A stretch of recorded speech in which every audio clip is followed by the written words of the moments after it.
കേരള രാഷ്ട്രീയത്തിൽ കാലാകാലങ്ങളായി വലതുപക്ഷവും അവരുടെ ദാസന്മാരായ ചില മാധ്യമങ്ങളും ചേർന്നുണ്ടാക്കുന്ന നിഷ്പക്ഷത എത്രത്തോളം നെറികെട്ട് ഇരട്ടത്താപ്പാണെന്ന് അടിവരയിടുന്ന കാഴ്ചകൾക്കാണ് വി.ഡി. സതീശന്റെ മന്ത്രിസഭാ രൂപീകരണം സാക്ഷ്യം വഹിച്ചത്.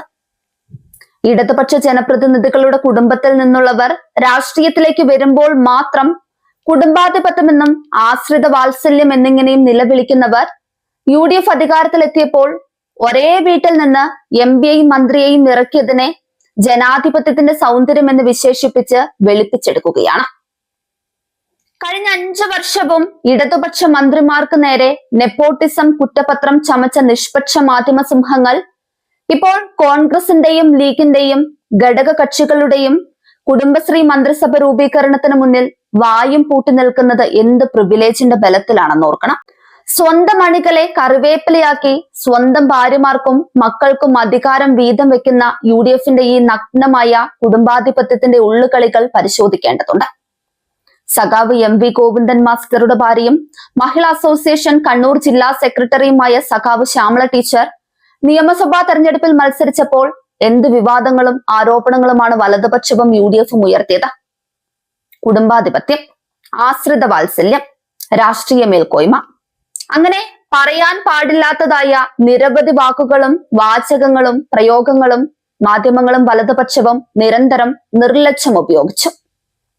ഇപ്പോഴിതാ ഒരു വീട്ടിൽ നിന്ന് തന്നെ UDFന്റെ MP-യും MLA-യും മന്ത്രിയും വന്നിരിക്കുന്നു. ഏതെങ്കിലും മാധ്യമങ്ങൾ ഇത് കണ്ടോ? അവരിത് വാർത്തയാക്കിയോ? അന്തിച്ചർച്ചയ്ക്ക് വിഷയമാക്കിയോ? കുടുംബാധിപത്യം എന്ന വാക്ക് ഉപയോഗിച്ചോ? പാലക്കാട്ടെ കോൺഗ്രസ് MP VK ശ്രീകണ്ഠന്റെ ഭാര്യയാണ് കോങ്ങാട് മത്സരിച്ച തുളസി എന്ന കാര്യം ഇവിടുത്തെ എല്ലാ നിഷ്പക്ഷ മാധ്യമങ്ങളും മനഃപൂർവ്വം മറച്ചുവെച്ചു.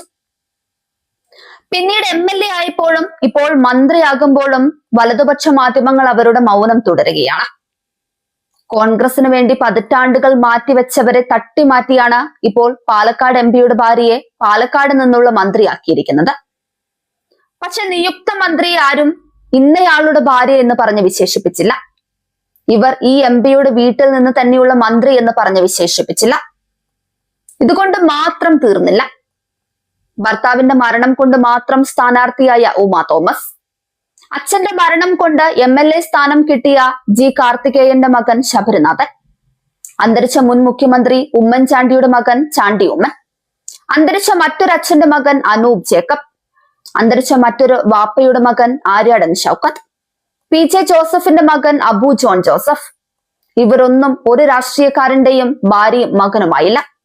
പക്ഷെ തെരഞ്ഞെടുപ്പിലുടനീളം PK ശ്യാമള ഗോവിന്ദൻ മാഷുടെ ഭാര്യ മാത്രമായി. കഴിഞ്ഞ 5 വർഷവും മുഹമ്മദ് റിയാസ് പിണറായി വിജയന്റെ മരുമകൻ മാത്രമായി.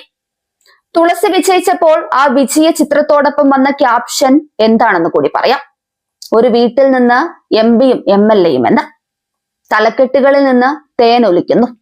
അത്രമാത്രം ഒലിപ്പീര് വാരി വിതറിയിട്ടുണ്ട്. ഇടതുപക്ഷത്തെ തകർക്കാൻ വേണ്ടി മാത്രം ക്യാമറ തിരിച്ചുപിടിക്കുന്ന നിഷ്പക്ഷ മാധ്യമ തമ്പുരാക്കന്മാരുടെയും UDFന്റെയും നെറികെട്ട മുഖമൂടിയാണ് ഇവിടെ അഴിഞ്ഞു വീഴുന്നത്. അധികാരമോഹികളായ നേതാക്കളും അവസരം കിട്ടിയാൽ എന്തും ചെയ്യാൻ മടിക്കാത്ത ഘടക കക്ഷികളും ചേർന്ന് നാണം കെട്ട കുടുംബാധിപത്യം നടത്തുമ്പോൾ അതിനെ ജനാധിപത്യത്തിന്റെ സൗന്ദര്യം എന്ന് പറഞ്ഞ് വെളുപ്പിച്ചെടുക്കുന്ന ഈ മാധ്യമ തമ്മാടിത്തരം കേരള ജനത കൃത്യമായി തിരിച്ചറിയുന്നുണ്ട്. ശ്യാമള ടീച്ചർക്കും റിയാസിനും നേരെ ഉയർന്ന അതേ കുടുംബാധിപത്യ ചോദ്യങ്ങൾ തുളസിയിലേക്കും അബു ജോൺ ജോസഫിലേക്കും ചാണ്ടി ഉമ്മനിലേക്കും നീളണം.